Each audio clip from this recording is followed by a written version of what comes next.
You know, I was so hopeful this would have been a great movie, and for the first 5 to 10 minutes, I thought it was. Oh my gosh, the first 5 to 10 minutes, beautiful. And then we watched the rest of the movie, and then, well, we're gonna get into that with this video of the Black Widow and why it's overrated by the critics. A lot! Like, I do not understand. I do not understand how in Rotten Tomatoes this is like 88% or 90 or whatever. And audience are overrating it too for the first time in a lot of, usually the audience scores are more, based. Isn't that weird to say the audience scores is based? But they're kind of overrating it too. Now, of course, pros and cons. Pros, first 10 minutes. Cons, the rest. Okay, that's it. No, but for real.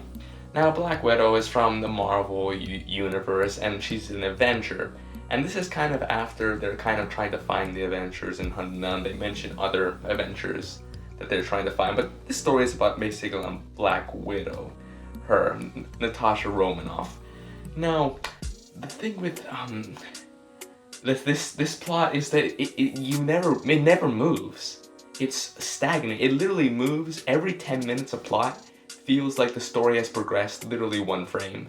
Like, I'm not kidding.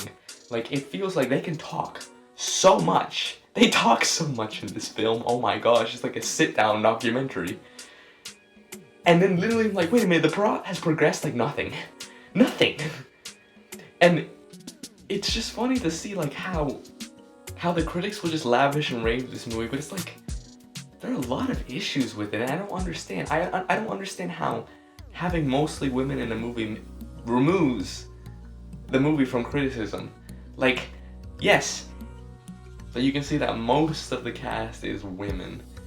And it's funny because literally when I was watching this movie, it's like, wow, this movie kind of just seems like the generic action movie, except all the henchmen are women. That's kind of interesting. You know, I applaud them for originality, you know? You get tired of seeing, oh, just a bunch of henchmen, like, oh, being thrown in and then, like, used as punching bags. So now we can just use women as punching bags. You know, whatever works for them. But, let me be real from you. Scarlett Johansson, who plays the Black Widow, she's one of the best actors in the world. She will always do a good performance. Well, let's just put that as an asterisk. Usually do a good performance, and she did a great performance in this one. I don't really think characters, okay, except the villains, characters were much of an issue.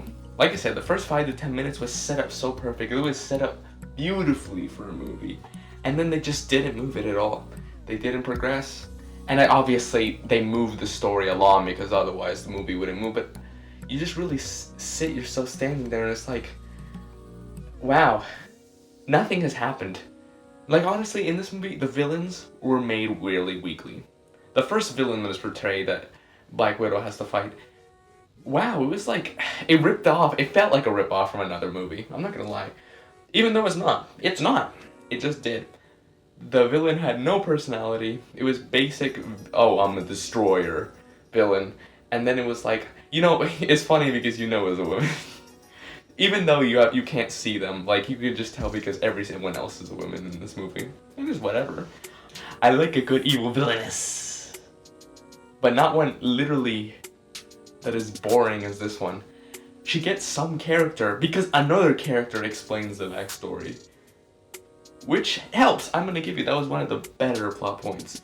But at the same time, it was like, it's so late in the movie that it's like, oh, it's already almost over. Like, you can't really enjoy the villain.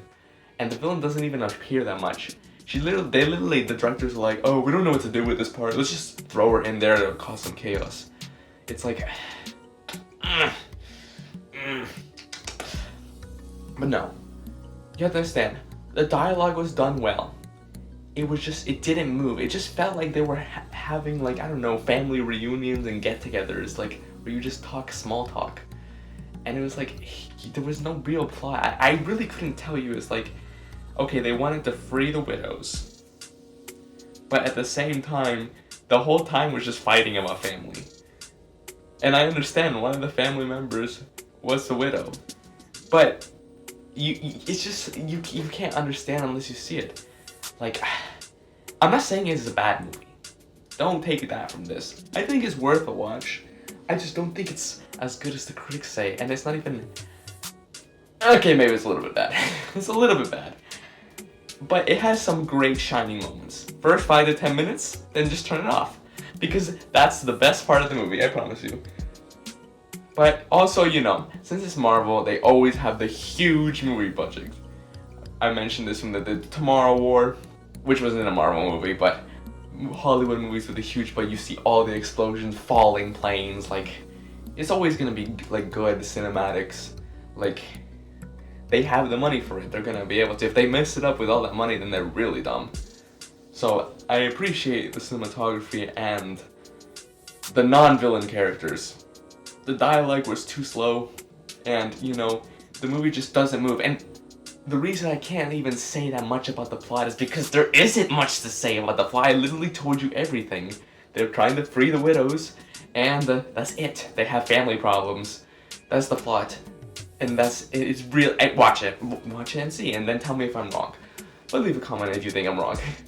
And explain why. Why is it a 90% on Rotten Tomatoes? Or for the critic score, I think it is, or 88%, whatever it is, up there. Just let me know in the comments, and I'll see you next time.